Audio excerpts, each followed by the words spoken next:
Come on and shine, shine, shine. Las Vegas, shine your light on me. Welcome to Las Vegas Tonight. Join award-winning host Dale Davidson as he interviews the most remarkable people you'll find in the entertainment capital of the world. You'll meet entertainers, sports figures, newsmakers, community and business leaders, and people just like you with stories that'll touch your heart. Now, here's Dale Davidson. Welcome to Las Vegas Tonight. I'm your host, Dale Davidson. Each and every episode of our wonderful program, we bring you wonderful guests. And we've certainly outdone ourselves this time. The second member of the Sorbo family is about to be on Las Vegas Tonight. He's probably the most popular within his family. Braeden Sorbo. Braeden, thanks for coming on. Thanks for having me. Appreciate it. I don't know about the most popular. I mean, my dog is pretty cool. I'm just going to throw that out there. Your mom was on the show yesterday, Sam, and she just was singing your praises, you know, talking about this is a perfect example of a homeschooled young man who has decided that he's not going to go to college, at least initially, right? Mm-hmm. And I want you to explain why. And he's an actor. Mm-hmm. He's got a podcast. Yeah, he's got a podcast. You look a lot like your dad. You got your mom in you too, but there's a lot of Kevin in the face there. Yeah, I heard that's how genes work. I take it as a compliment. He's a good-looking guy. He is a good-looking guy. I have no complaints in that department. He is a good-looking guy. Tell us how you enjoyed homeschooling versus school, because your mom said you're the eldest, right? Yeah. Your mom said you did both, right? I did. You were the one who did both. I was the guinea pig, yeah. Yeah. Tell us about that. It was started, I went to public school for up until third grade, and it got to the point where my mom would ask the teacher, how's he doing in his school? And she answered immediately, oh, not very well. And she's like, well, then why is he going to school here? What's the reason for the job? And she always thought that she would never be capable of homeschooling because, I mean, that takes work. That's what the teachers are supposed to do. Right. But she ended up working with me on my book reports and my math homework and stuff like that, and I started doing well in school. And then the teacher told her, I put him next to the troubled kid in class and he helped him. And she's like, okay, but that's your job. He's not supposed to be fixing your problems for you. You're supposed to be taking care of that yourself. It's not all about behavior. Exactly. She thought, well, I've been homeschooling this whole time. That was kind of her epiphany. And she thought, let me try to do it full time. So she pulled me out of school, public school, and we started just homeschooling at home. Which is what a lot of people do. But then we eventually joined some curriculums and some courses and stuff like that, where we went to a once-a-week little Bible study type thing. We went to once a week. So the school that we do now, or did now, was called Classical Conversations. Oh, and okay. That's the curriculum? That was the curriculum, yeah. Okay, and what that did was it was a once-a-week group where kids get together, they have a tutor, and then the parents do the rest at home. So you meet once a week to grade work and to go over and to have discussions and stuff like that. So you get the social aspect of it all. But the rest of it's at home, which is nice, because I could sleep in till 8 and then be done with my homework before kids are out of public school, which I've always had as a plus and something that then go play soccer or whatever you felt like doing. Brag about it to my friends. Hey, I got out of school at noon today. What about you? Oh, well, I have homework till 7. And it's You know what's interesting about homeschooled kids, and I teach at a Christian university 2 days a week down in San Diego, and 60%. They have those in San Diego? Yeah, Christian universities? Or not. Imagine that. And they're great kids to start with, you know, respectful, nice, you know, all of that. And yet, homeschooled kids typically are the brightest kids you run across. They really are. They're always winning the spelling bee and the math bee nationally and all that sort of thing. So it's got to be working. I mean, you know, anecdotal evidence would say, if you win the spelling bee every year, a homeschool kid, they must be getting the basics. And I think parents are feeling a little insecure, you know, like your mom was at the beginning, about trying to do this, right? Mm-hmm. Yeah. There's always the fear of, I don't know if I can do it, so I'm just going to send them to the school system. And then you got to realize that school system turned out you, who thinks that you are incapable of teaching a third grader math, right? So why would you put your kid back into the system that brainwashed you to think that you couldn't do third grade math? I mean, I understand. You got to have that it's a switch. You got to have the switch go off, and then it's realizing, you know what, I can do this. It's not, for starters, it's not like that hard. People don't give kids enough credit. We're very self-sufficient. Once we get on track, we get on track, we're set. My siblings right now. Tell me about them and their experience now. So my brother is 15 and my sister's 13. Okay. And so it's gotten to the point where they have their curriculum. My mom gives them a checklist of what they have to do, and they do it.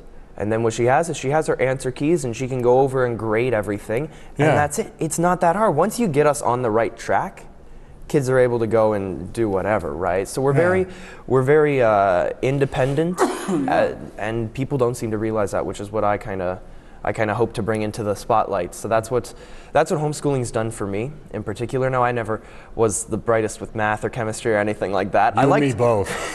I liked cutting things open. There's no left brain thing with me, Oh, no, not at all. I liked cutting things open in biology. That was my favorite thing. I would mess around and goof around and cut up all the animals in my no one wanted to be my lab partner until the 1 week I didn't have a lab partner, so I did it perfectly just to show them all that I could. That you knew how to do it and what the tendons were. And no, I never knew what any of it was. I just knew how to cut it open, which was kind of cool. I can't be a surgeon, though. I don't think I'd be very good at that. I'd have too much fun. Let's cut this off and see what happens. See if it still works. Exactly. My favorite one was we had biology all through sophomore year of high school, so 10th grade. I remember because every kid gets to dissect like the fetal pig and stuff like that. I remember. The problem was they'd freeze-dried the pigs, so they were like frozen flat. That's too weird. You couldn't get it open. And I went to, so I've always wanted to become an actor, and I went to an acting class every day right after school. Right. So I had an epiphany. I'm not going to be able to dissect the pig, but what if I could take a piece of it to class?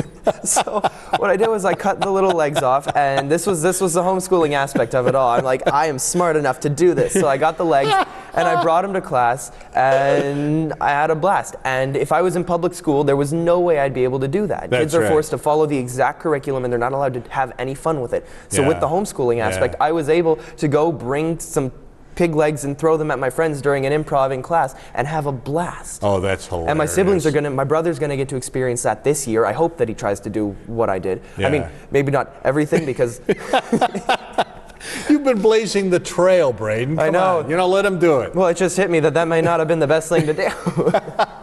But it's always been a blast. And homeschooling, people don't give it enough credit. People think that all homeschoolers are unsocial. I was at a convention with my parents, and I had a lady come up to us. She's like, "Oh my gosh, you're homeschooled. Well, what's that like? Are you unsocial or anything?" I said, "Yeah, I dissect dogs and cats in the basement. I was just let out for this weekend only." And she's like, "Oh my gosh, are you real?" I said, "No, I'm joking." It's like a gag, lady. It is. It's a misconception that people have of homeschoolers, and we need to break that mold. And it's fun. People think public school is where all the fun's at. It's really not. So homeschooling, my siblings are going to have a blast. Whether you're an introvert like my sister who likes to sit back, draw, and dance in a room and do her own thing. For the record, she's an amazing artist and everything. But my brother, who wants to build things and create things, is a little bit more active in his class. It doesn't matter what your personality type is. Homeschoolers invite everyone and welcome everyone and are very, very social. I like to think we're fun to be around. I know there are some homeschoolers that aren't, but my class, I have a blast. Well, there are some people, period, that aren't fun. So, exactly. What does that have to do with it, right? Yeah. Very true. I had a blast with my class. And that's wonderful. I've had so much fun growing up with them and stuff like that. And you have bullying and stuff like that, which every school does. But there's the aspect of in public school, you have groups. Sure. Right, like where kids divide up into their own little section. Like you have the cool kids, cliques. and you have the nerds and stuff like that. Here, you're just one group. So you split up for lunch or to do a project or whatever. But everyone's in class together, working together. And the great thing about it is you don't necessarily pick your partner. The teacher assigns it, so that you learn to work with different people who think differently and have different ideas. And that's what I love about it all, because you don't ever stick to one specific kind of mold. Okay, and clearly because of the way homeschooling is structured today, you're not just at home. No. I mean, you have you got pals, you meet together, there's a teacher that works with you, there's sports, there's field trips. It sounds like the best of all worlds, really. It's really kind of freeing. I'll drive by a school on the way to the gym or something. We just moved to Florida, and I'm driving to the gym, and I see this school, and it looks like a prison. It's just, it's like if someone built it in Minecraft and then switched it over to the real world. It's just blocks upon blocks, and it doesn't look it doesn't look appealing to go to. And I look at that, I think 5 days a week, even more because of extra curricular stuff. Yeah, Kids go to that school, and that is where they are confined for 8 hours a day. Wow. So they go there, they leave at 6:30 in the morning and don't come back till 4 o'clock, 3:30. That's if they don't play sports or anything. Right. So they don't see their parents hardly in the morning, a quick breakfast, get on the bus, go. And then they come back and maybe see their parents for 20 minutes during dinner, but they're watching TV and they don't talk at all. And then they go up to the room and no one talks, and there's no connection with the family. And the school that's what the school is kind of trying to do now. And they're doing a very successful job at it. Yeah, that's strange. Both of your siblings have gone entirely through the homeschooling. They were not guinea pigs. They did kindergarten. Oh, my mom put them in kindergarten just to test the social aspect of public school for them. Because I'm very social. I'm the most social one in my family, especially out of the kids. My siblings are both introverted, my sister more than my brother, but they don't want to be with people. They just want to do their own thing. Like they'll have their 3 friends, and that's all they really care about. But with homeschooling, I have kids like that too. I got 4 sons. And they're all custom. They're all different. With homeschooling, it brings out something. Right? So we moved to New York, and my sister halfway through the school year. So she's joining into the same type of curriculum and same type of class. But they're halfway through. They're doing something slightly different than what we had in California. And she joined in, she made 3 friends, she had a blast, and it was simple, it was easy. Just the welcoming aspect and the integration of just letting people come in to join, right? I mean, they don't have that in public school. You join a class, good luck catching up. Right? Like if you join late, you have you're on your own. But you join the homeschool class, you're late, all right, fine. Like you're falling behind on some math or something, you can catch up eventually. I had a friend who didn't get his math book until halfway through the first semester, and he caught up because he could. There was no restraint of 8 hours a day of doing different subjects. He could focus on math for one day and another get caught up. And there's there's very little tension, especially on the brain, which is really important because the stress levels that teenagers face right now are the same stress levels. Are the same stress levels that would put a person in an insane asylum back in the 1950s and 60s. Wow. The brain pattern and stress levels. People, is that right? Yeah. Teenagers are just under stress, and they have so much pressure put on them right now by school, by everything, that social media has got to play a huge part of this, right? You know what? Social media does play a part in it if you let it. That's the big thing. People just generalize often and say social media is the problem behind it. It's not. Social media can be the problem behind it, but often it's just friend groups, right? Like growing up in homeschool, I was bullied a little bit. Were you? Yeah, from 7th grade up until sophomore year of high school. And it took a toll on me because I realized, wow, why do these kids hate me? What's the point of it? And then I realized, I'm the only one in the class who could take it and not have the pressure. Because I'm a very happy person generally. So the whole idea of them trying to push me down, if they did it to any other kid in the class who's not as social as me, I'm just very social, so I like to talk. To any kid who doesn't like to talk already, you push him down, you completely destroy, you crush the flame, you isolate him. People laughing at my clothes or what I had for a haircut, if it was a bad haircut or anything, right, took a toll until I realized that I'm the only one who could do it. And then it became it's fine, it'll go away eventually, right? So I don't let it. That's very wise for that age. People don't let it. People let it bother them, and that's the most important thing to not do. If you let it bother you, that's the problem. That's why we have all these problems. I mean, kids are getting bullied in public school, and the problem is they're showing that it bothers them. And the bullies don't know anything better because the public school system teaches them survival of the fittest. So what are they going to do? They're going to push down the weakest and keep on going. You need to be taught survival of the fittest, not in the aspect of Darwinism, but more in the Christian aspect where we could survive kind of together, which I hate because that gets into the whole liberal, everyone's included, stuff like that. But you know what I mean. I do know. And we're going to talk about Christianity, and we're going to discuss your whole family dynamic. What's it like to grow up in a family with famous parents and all that jazz? Part of the reason I was bullied was because of that. They're like, oh, you're just the rich kid and stuff like that. It's, you know what, you have to let it slide because kids are mean, but at the same time, it has to do from the home, right? Yes, And that's the integration of family. The parents aren't involved enough to realize that the kids are doing something wrong. I realized, the reason why I realized it was because my parents found out and they held an intervention with the other parents, and the kids who were bullying me were there, and they were sweating bullets. Yeah. Because they were afraid of what their parents were going to do to them. See. And then I realized. Oh. That's why. Well, you got through it, and obviously it didn't hurt you. No, I keep a very. Strengthened you a little It bit. did. I keep a very positive mindset about everything, and that's the most important thing to do as a teenager because there's so much going on with social media and the news and everything going on around our country and in it that we feel pressure to we feel the pressure to perform, to be the generation, because everyone says, man, the millennials, they blew it, you're the generation to do it. We're like, oh God, that's a lot of pressure, what are we gonna do? We don't know what we're gonna do. And that's why people think it's social media or anything like that, you know? It's not necessarily us being on social media, it's everyone putting these like ideas that we have to do this, that, and whatever. You don't have to do anything. Well, we got to do something. Oh, you don't? Okay. But Braeden is terrific, isn't he? We're going to take a brief break. He's a walking, living, breathing example of how homeschooling can work. And we're going to talk about Christianity and talk about your family and talk about your podcast and all that jazz. We'll be back with Braeden Sorbo right after these messages.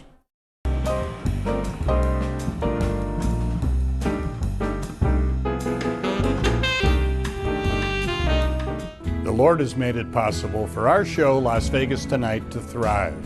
We've produced well over 300 episodes telling the remarkable stories of Christians who have set out to change the world for the better. It's my honor to lead this ministry. As the founder of Dale Wynn Davidson Ministries, I'm commanded to be a good steward of all the donations our partners have so generously provided to us. As you can imagine, it takes a great deal of money to keep this program on the air in the United States and around the world. Please prayerfully consider making a one-time donation or becoming a monthly partner of Dale Wynn Davidson Ministries. Just go to vegassaints.org and select Make a Donation, or send your check or money order made out to Dale Wynn Davidson Ministries, 9030 West Sahara Avenue, number 255, Las Vegas, Nevada 89117. For more information, call 702-480-3989. Thank you, and God bless you.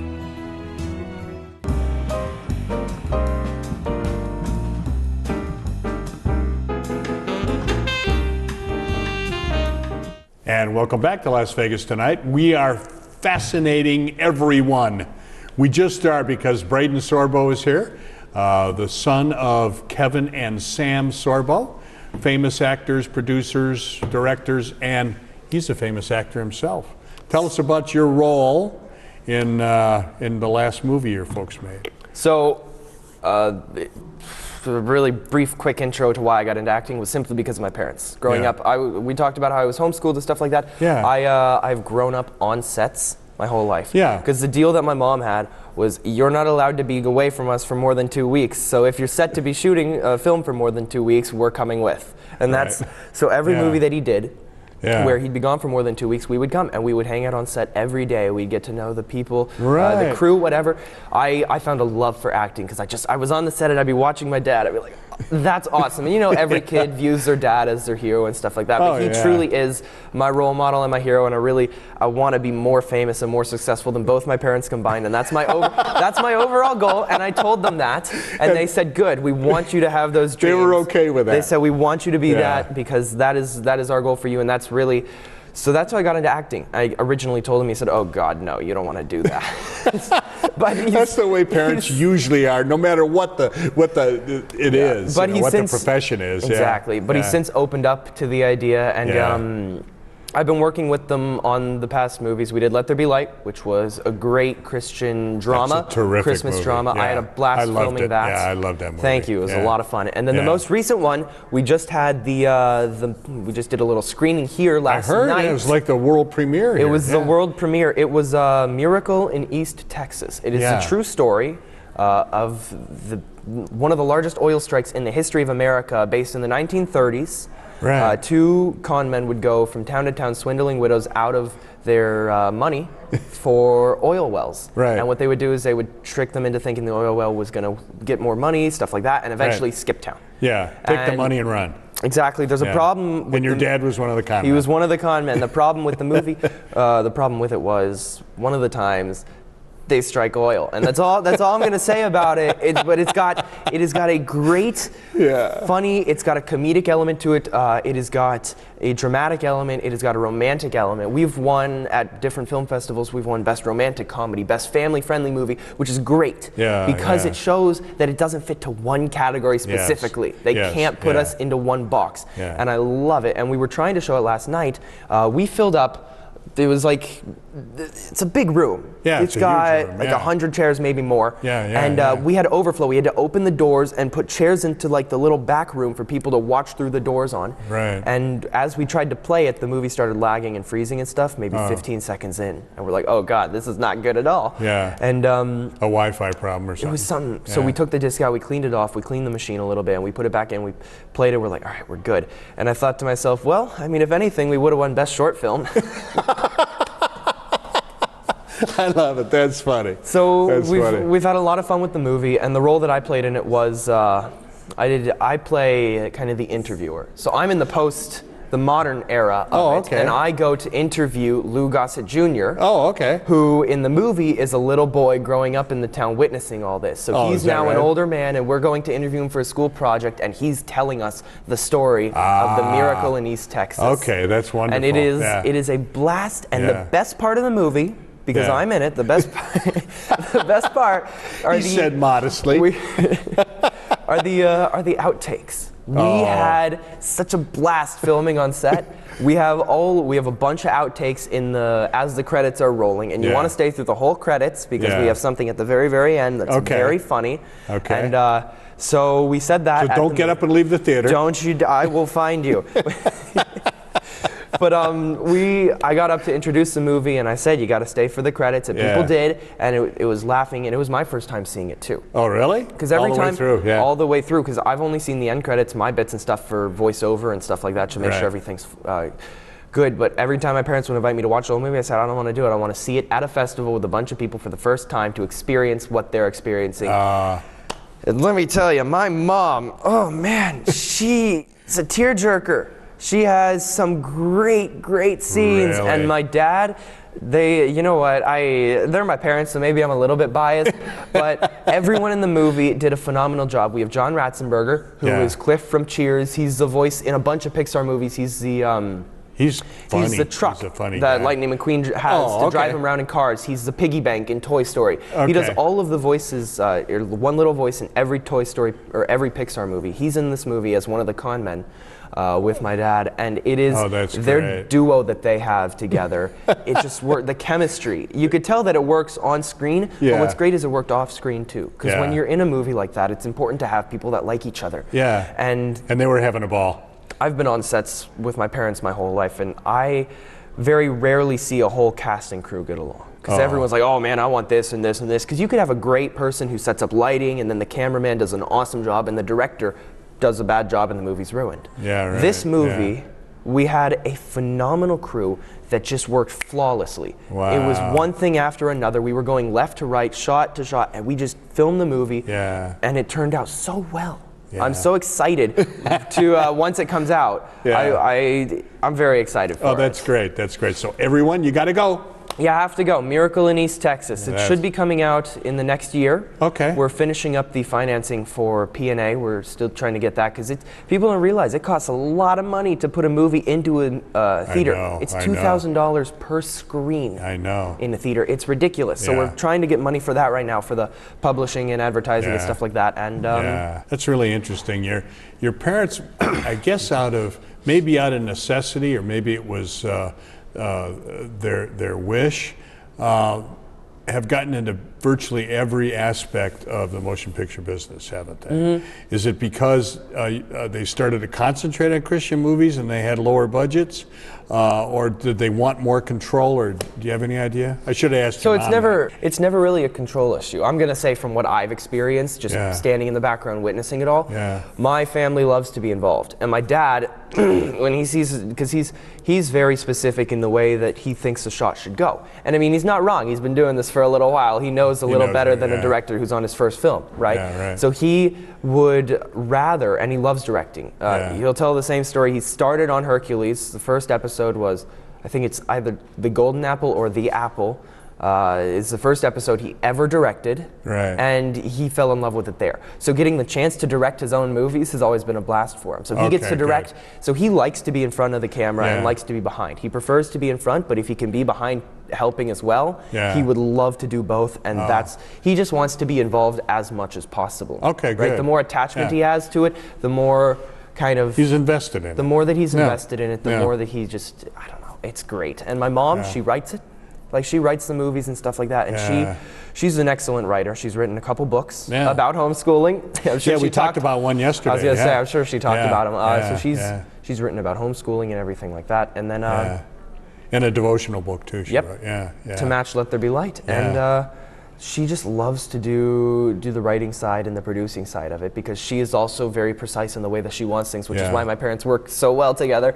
Yeah. They're both very, very accurate in how they like. They're smart. You know what? They are pretty smart. They I'll are give really them that. smart. Yeah. Well, they produced you, They did. so genetically, Genetically, well, They- I'm not it- smart, so I don't know what. you've proven that you are. Let's talk about your mother brought this one up, so Mm-hmm. blame her. But we were talking about college and what's that like, and Yeah. should you go to college and all that sort of thing. And she said, Braeden has a really interesting take on college. I'm supposed to ask you, so here I am asking you: are you going to go to college, and if so, why? If so, why? If not, why not? I'm not gonna go to college, at Okay. least for this year. Right. Because I've been thinking about it, and I graduated early. I'm 17. I don't turn 18 I turn 18 August 22nd, which is like a month from now. So I'm super excited about that. Like, I'm really pumped. But so the way that I'm looking at what I want to do with my life and everything like that, I Yeah. don't see the necessity of college, right? Because Right. a lot of kids, a lot of teenagers go to college because they want to get a degree, want to get a job and stuff like that, so that they can make money. And the way that Right. I look at it is if I use every asset that I possibly can right now, Right. before it goes away, every chance to speak, every Right. chance to act in a film or anything, to build up my own resume, Yeah. then I'm wasting it, right? I need to use up all of it. If I Yeah, don't have yeah. it available to me, Okay, then I okay. would go to college, because I would say not necessarily because I'm not doing anything else, but because it's college would be used for something different than acting. A lot Okay. of kids go to college when they want to act. They want to study theater Right, and sure. stuff like that. And get if I go involved to with that. college, I would major in entrepreneurship, minor in communications. Okay. Because those two business degrees are so crucial Success as an to actor success. or anything. Yeah. So I would study film on the side and stuff like that, of course. Yeah, But I think the sure. most important ones would be business and entrepreneurship and communications and stuff like that. Okay. So makes sense. if I'm already acting and if I'm already having my career going, right, if I've already started that, Sure. why would I put that on pause to go to college? Oh, okay. So I'm going to see throughout the next year what happens with my career when it comes Right. to acting and speaking and stuff like that. Okay. And then I'll make up my mind. But up until now, not going to go. Yeah, yeah. Your mom had a great line that she said you said originally, which was, I'm not going to borrow a bunch of money to go to college to get a job to pay him back. Yep. And that is so true, isn't it? Yeah. We talk about a broken system. It is broken, you know. And like I said, I have 4 kids and 9 grandkids, and Wow. I spend an awful lot of time thinking, how am I going to help them financially to get through these colleges? And it's ridiculous, you know. My father-in-law and mother-in-law are helping their grandkids, and it's $30,000 a semester. I know. This is absurd. It is crazy. It's mind-boggling. And kids say, "Oh, I really want to go here."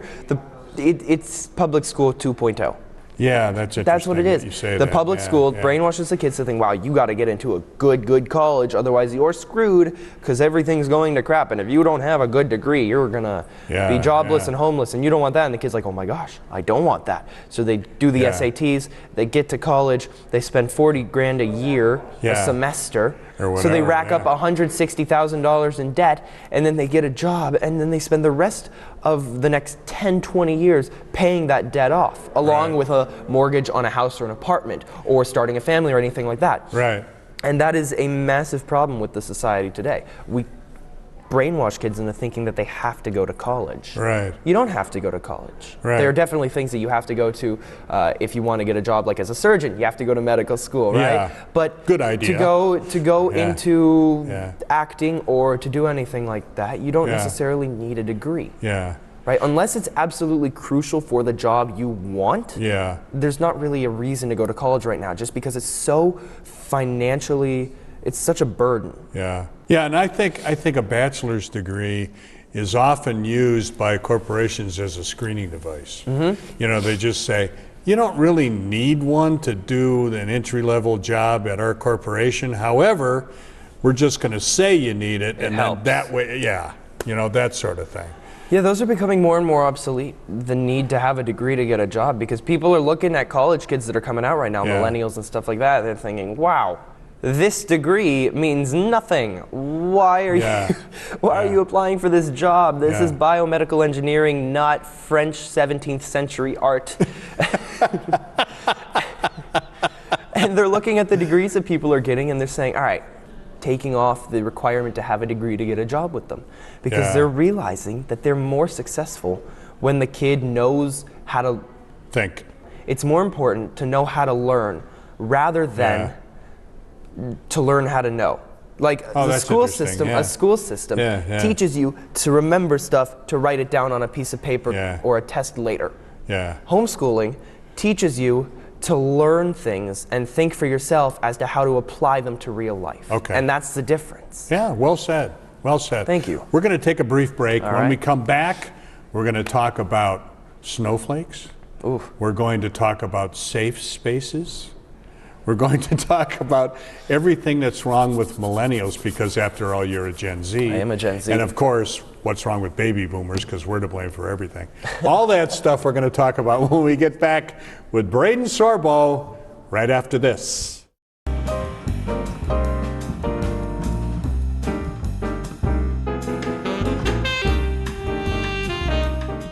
The Lord has made it possible for our show, Las Vegas Tonight, to thrive. We've produced well over 300 episodes telling the remarkable stories of Christians who have set out to change the world for the better. It's my honor to lead this ministry.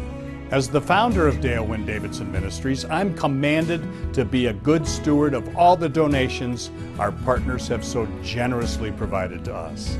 As you can imagine, it takes a great deal of money to keep this program on the air in the United States and around the world. Please, prayerfully consider making a one-time donation or becoming a monthly partner of Dale Wynn Davidson Ministries. Just go to vegassaints.org and select Make a Donation, or send your check or money order made out to Dale Wynn Davidson Ministries, 9030 West Sahara Avenue, number 255, Las Vegas, Nevada 89117. For more information, call 702-480-3989. Thank you, and God bless you.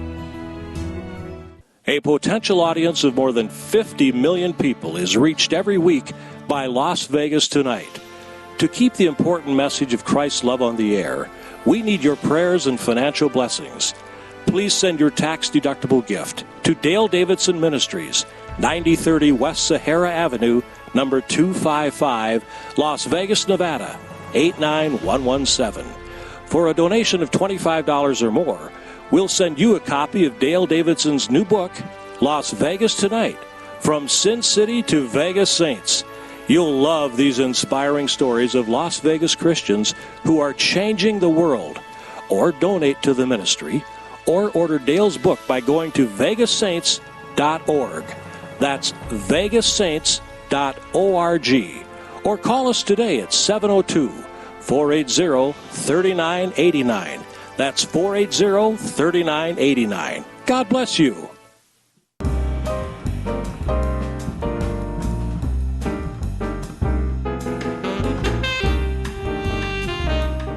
And welcome back to Las Vegas Tonight.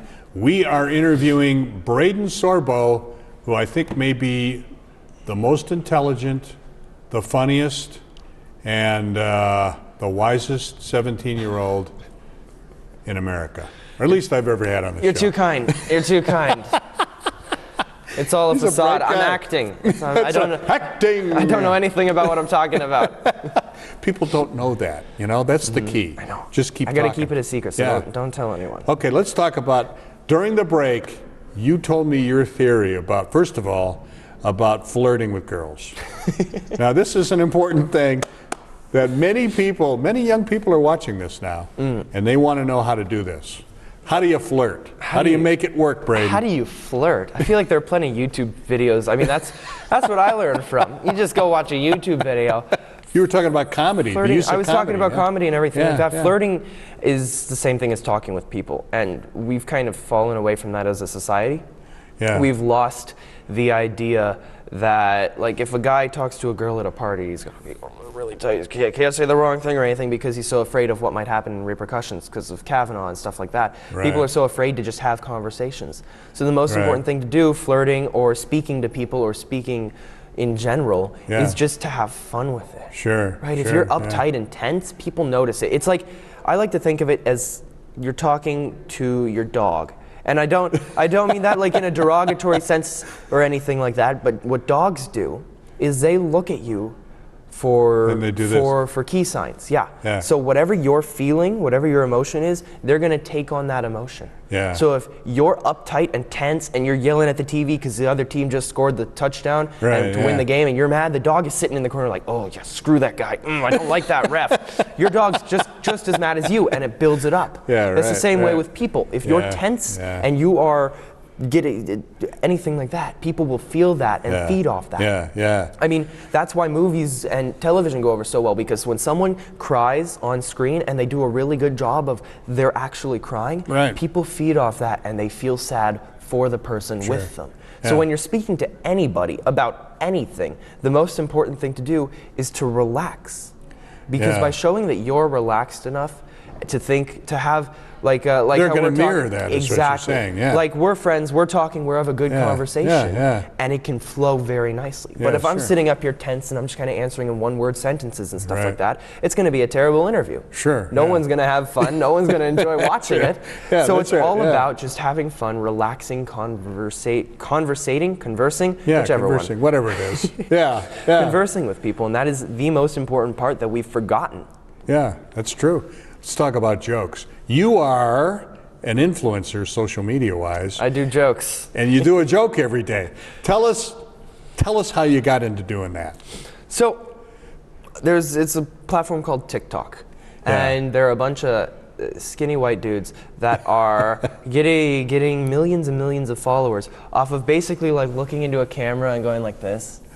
And they just kind of look in the camera with some slow music playing, and maybe they wink or they just smile subtly or whatever, and that gets Yeah. millions of views. I thought, wow, I could do that, but I don't want to do necessarily that. Yeah. Because I'm not like just a skinny short white guy, I'm pretty tall. So I'm a tall skinny white guy. That's right. And I thought- you didn't fit. I didn't fit. Yeah. I also don't like to necessarily follow the path, you know? I like to Yeah. beat my own path. I don't know what the phrase Finder. is. Yeah, There you that go. kind of thing. Okay. And I thought, well, what requires little effort from me that I can do that I already have practiced doing? And that was just speaking. Right. Because sure. I've been in competitive speech and debate for 4 years. Oh, okay. So I Okay. love just You like talking. It. Yeah. That's my parents. That's my mom's gene. My dad has I've got the looks from him, and I have my mom's speaking, which is bad, but because we speak too much. But Your mom's good looking too. I mean, yeah, she's all right. Yeah. But I got in and I thought I'm gonna tell one joke a day because no one else is doing that. Yeah. I specifically looked for something that I could do that was original. Yeah. Right, there are people who are telling jokes on the site and stuff like that, but no one is taking time to just look at the camera and tell one joke. Now, are you writing them every? No. I have it in my bio that the jokes are not original content. I've been doing it for less than 3 months, and I have basically 300,000 followers. I'm That's a couple thousand away. And wow. It's phenomenal. And I'll post a joke, and someone will say, wow, stolen content. And I'll have 30 people go after him and say, dude, just look at his bio. They're not original. Welcome to the internet. Nothing is original. That's the truth. It is the truth. That's the truth. So I go online and I find one joke a day. Yeah. And I just tell it. And I have fun with it. And what I do is I specifically tell jokes that are politically incorrect, off-color jokes that people can laugh at. No one else is telling a joke about Hispanic people or Asian people or white people or anything because they're too afraid of offending someone with stereotypes. Yeah. I tell a joke. It's really hard to do comedy nowadays. I tell a joke about Hispanics. I have a Mexican joke that I love. Post it. I'll tell it. Okay, here it comes. For the pretext, I posted this on the page. This is my first joke that went viral. It has over 2 million views. Okay. It's got like 2 million hits. And Okay. I have people of color, Muslim, Hispanic, Black, whatever, commenting, we love this joke because no one else is telling it. Everyone else is too afraid to tell it. Yeah. So the joke, the real reason behind it is it's not racist. I'm not intending harm or hate towards anyone. When I tell it to laugh. So here's the joke, and I love it so much. Here's the joke. There's a school somewhere in South Texas, and the teacher tells her students Friday that they can leave early if they answer a question. Now, Billy loves this idea because he likes hunting, fishing, video games, biking, whatever with his friends. He just doesn't like school. So he gets ready, he sits down, gets ready to go, and the teacher says, all right, class, who, she thinks for a second, she goes, who wrote the Star-Spangled Banner? And Billy raises his hand, he knows this. So he puts his hand up, he waves it around a little bit, and she picks Juan right in the front. She goes, Juan, do you know the answer? He goes, of course, it was Francis Scott Key. She's like, very good, Juan, we'll see you Monday. And Billy's sitting in the back, son of a gun, and he gets a little bit angry, and she says, all right, who gave the Gettysburg Address? And Billy raises his hand again, a little higher this time, please notice me. And she picks Juanita right next to Billy. And she goes, Juanita, do you know the answer? And Juanita goes, of course, it was Abraham Lincoln. And Billy goes, son of a gun. And she goes, Juanita, we'll see you Monday. And now Billy's pretty annoyed. So he gets ready, she says, who sailed across the Delaware? And Billy's on the edge of his seat. His hand is up. He's waving, pick me, pick me. And she picks Carlitos right in the front. And she goes, Carlitos, do you know the answer? And Carlitos goes, of course, it was George Washington. She goes, very good, we'll see you Monday. And at this point, Billy's had it. He goes, where'd all these Mexicans come from? And the teacher hears him. And she goes, who said that? And he goes, Davy Crockett at the Alamo, I'll see you Monday. That's hilarious. That's hilarious. I love those jokes because they're just such great ones to tell. Yeah, and if people can have a sense of humor about themselves, a joke like that works. You know, people are trying to get rid of. And Hispanics probably love that joke. They did. I had people commenting. You said Carlitos correctly. You did it perfectly. We love it. This is such a great joke. And I'm like, thank you. You realize that I have no hate towards Mexican people. I love to make jokes about everyone. Yeah. So the way that I look at it is, if I'm racist towards everyone. I make fun of. No one is safe. I make fun of everyone. It's so weird, you know, that the hate. Yeah, and I have stand-up comic friends, and they're great at what they do, but they tell me the only thing we can really talk about is old people. So ageism is okay, and fat people, because they are frowned upon, and smokers and things. But other if than they make fun of a race, they can only make fun of white people. Yeah, isn't that funny? Yep. Yeah. There are very few comedians that I know that will actually make fun of everyone, which I love. Yes, and those comedians I support wholeheartedly. Yeah, but with these jokes, I have fun with them, right? So people can tell there's no ill intent behind them. Yeah. Right. There's no. It's a joke, folks. It's a joke, and that's the attack that's happening right now because it's comedy. Yeah. Mark Twain, against the assault of laughter, nothing can withstand. That's his quote. That's a great quote. It's a great quote. That's and you know what socialism and communism can't take? Laughter. I mean, that was Steven Crowder's T-shirt, the fig tree. Oh, Socialism is for figs. Remember that with the Che Guevara with the limp wrist? So people say, oh, that's a slur and stuff like that. It's not. It says figs, and the reason behind it is, I'll just say really quickly, Che Guevara was a communist dictator, for those of you who don't know, who killed his fair share of people, because, you know, communism. Yeah. So the reason, if you don't know the shirt, it says socialism is for figs, but the I is replaced with a fig leaf, very tiny, so it looks like it could be a slur. Right. And the reason behind that is Che Guevara was captured at La Higuera, which is known as, translates to the fig tree. Okay. And the other reason behind it is because Jesus in Matthew 22 or 18, chapter 18, verse 22, cursed a fig tree for not bearing fruit. Socialism doesn't bear fruit either, so there's a double entendre, and it is a brilliant shirt, and it's comedic, and that's what people hate about it, because laughter is the enemy. I mean, we see all this PC correctness, like you said, with your friends who can't tell jokes that make fun of anyone other than smokers, obese people, old people, fat, whatever. They can't make fun of anyone other than those specific categories. Certainly any racial stuff. But I mean, they've already given up the racial boundaries, right? They could do whatever they want now. They've started inching forward. Eventually, you're not going to be able to make fun of obese people. You're not going to be not able to make fun of smokers. And comedy is gone.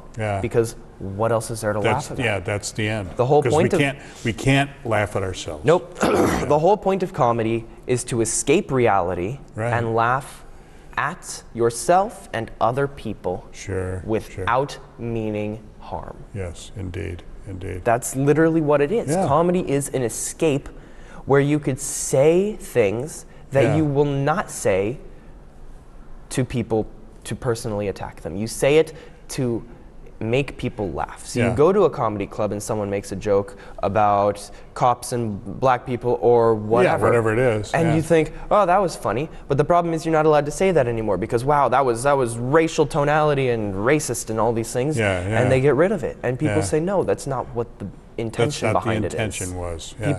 People forget that, and that's the problem. That's good. So that's what my joke page tries to bring back. I've gotten shadow banned. Oh yeah, so, I've heard that. Well, I mean, I'm looking at the numbers. Was it Twitter that you were telling the jokes on? No, TikTok. On TikTok. You did tell me so that. TikTok is shadow banning me right now, and I know because if you have 290,000, 300,000 followers that know they follow you and they know you're posting one video a day, you're going to get at least half of them to come back daily. My jokes are getting less than 100,000 views when before I had 200,000 followers, they were getting over 300,000 views. So there was some sort of weird shadow ban going on. And every time I put in the comments, hey, I'm being shadow banned, guys, so please keep sharing, the video skyrockets because they see me calling them out and take it off. Be like, oh no, we're not doing, don't mind us, we're not doing anything. There you go. Why are snowflakes snowflakes? And are they just millennials and you guys are not going to have this problem? Or we're not going to have this problem. Well, see, okay, a snowflake, I can't get into the brain space of that. I say the mind, but I mean, they don't necessarily have one of those. The cranium.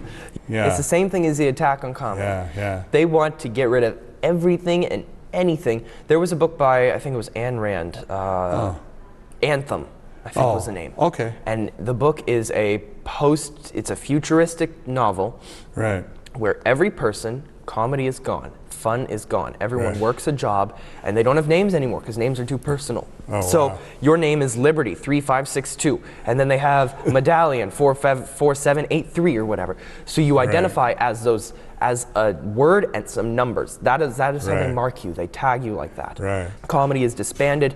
You're set to your job. We go basically back to the Roman era of class system, where you're born into poor, you're poor, done.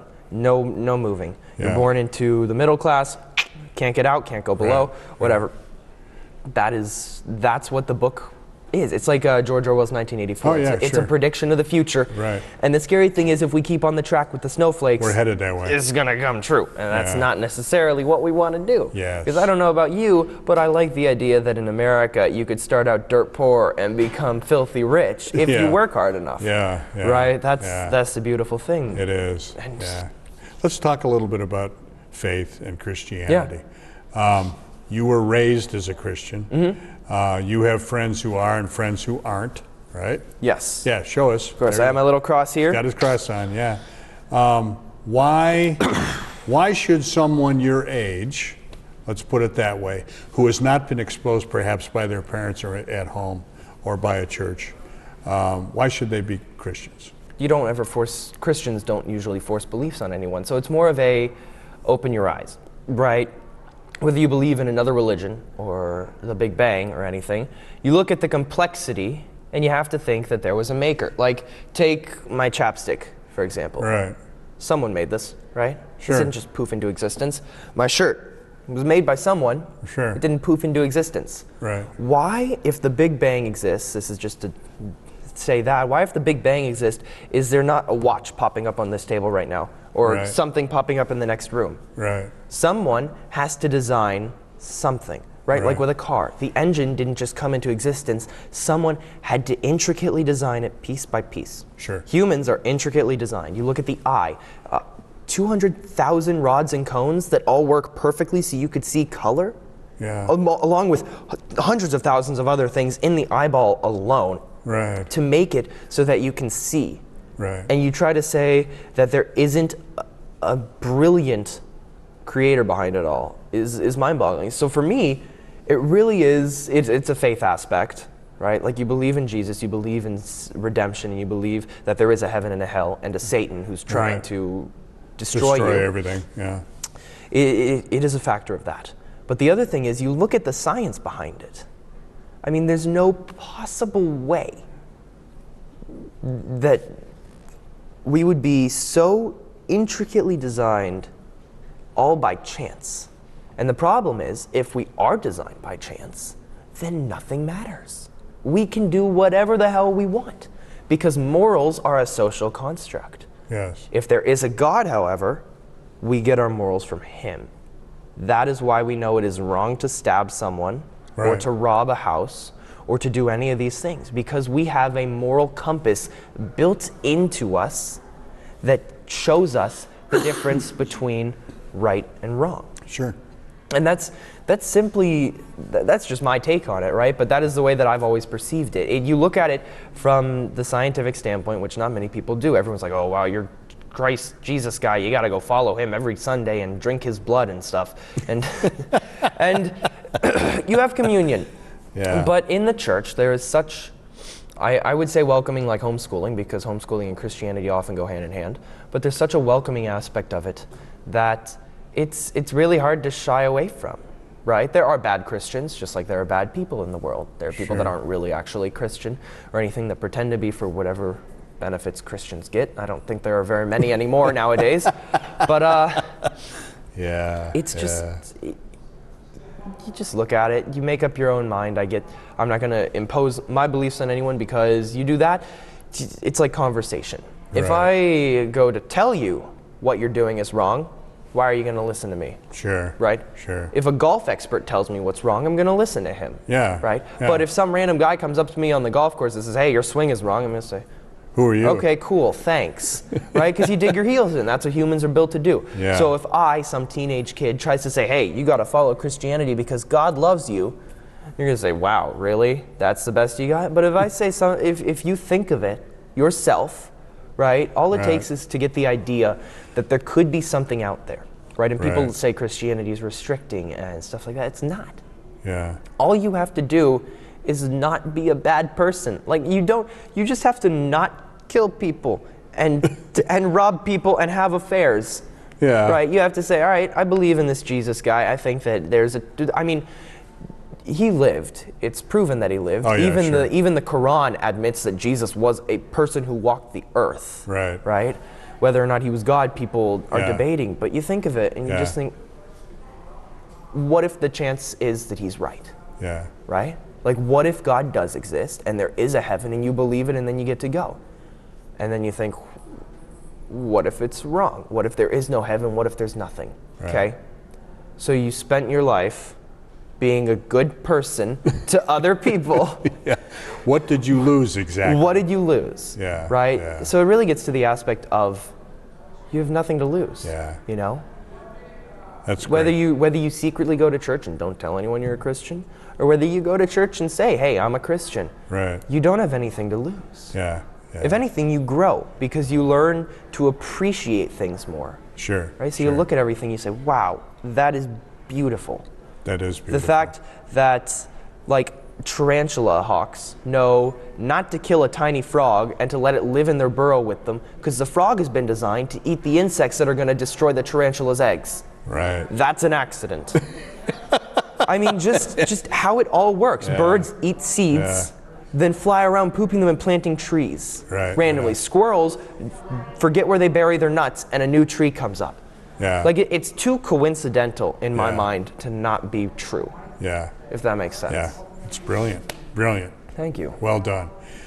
Talk about your podcast, and then we got to wrap things up. All right, we'll talk about It's been an hour already. Wow, I talk fast. Yeah, you got a lot. You got a lot said, young man. I did. Thank you. So the podcast is a political podcast with my good friend Vittoria Dedesi, who has, I forgot the hat. No, I'm an awful person. They have a clothing line called COL 1972, Culture of Life. Okay. Which, this is an awesome plug, so Dedesis, if you're watching, I love you guys. COL 1972 was the last year abortion was illegal. That's so right. it's Culture of Life 1972. Oh, that's nice. And it's not anti-abortion in your face. It just says life is amazing. And the hat says 1972. It's a good conversation starter, and it's a good company. If you support it, 10% of the proceeds go to funding pro-life groups and stuff like that. And they fund our they support our podcast. They're a sponsor of our podcast. And the podcast is 5 to 15 minutes long, so it's easy episodes for teenagers to watch or listen to in the car on Apple Podcasts, stuff like that. And we have a blast. It's not a serious, like, hey, man, we're going to be super serious, or we're going to be, you guys, America, screw, we're doing this. We're going to have fun. We're just going to talk, and we're going to have fun. So it's called Mindset with Braeden and Vit. You could find us on YouTube. Okay. If you go to my Instagram, which is Braeden. Okay. Sorbo. If you look that up on Instagram, Braeden Sorbo, you'll find links to everything in my bio. And Vit as well. And Vit as well. Well, you go to the podcast page, her stuff is all there. Okay, great. Thank you. Thank you. What a wonderful guy you are. Thank you. It was a blast to be on, so thank you for having me. And next movie you do, I want you to come and promote it. I would love to. Yeah. I might have one coming up soon, so Really? if you're watching, pray for me, because it'd be really cool. Okay. Braeden Sorbo, ladies and gentlemen, super young guy. There's hope for America. That's all I have to say.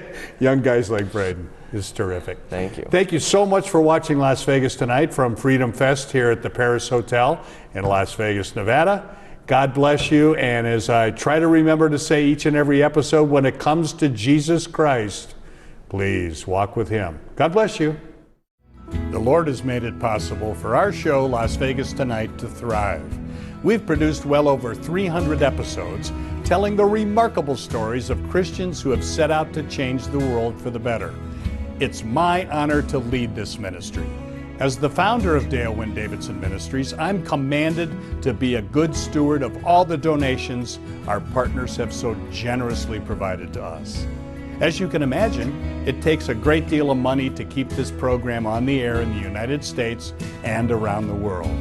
Please prayerfully consider making a one-time donation or becoming a monthly partner of Dale Wynn Davidson Ministries. Just go to vegassaints.org and select Make a Donation, or send your check or money order made out to Dale Wynn Davidson Ministries, 9030 West Sahara Avenue, number 255, Las Vegas, Nevada 89117.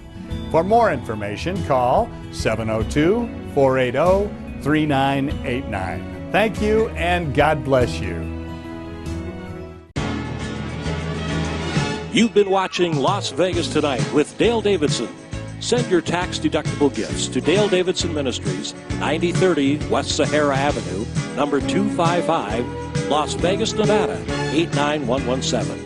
Or call 702-480-3989. Thanks for watching.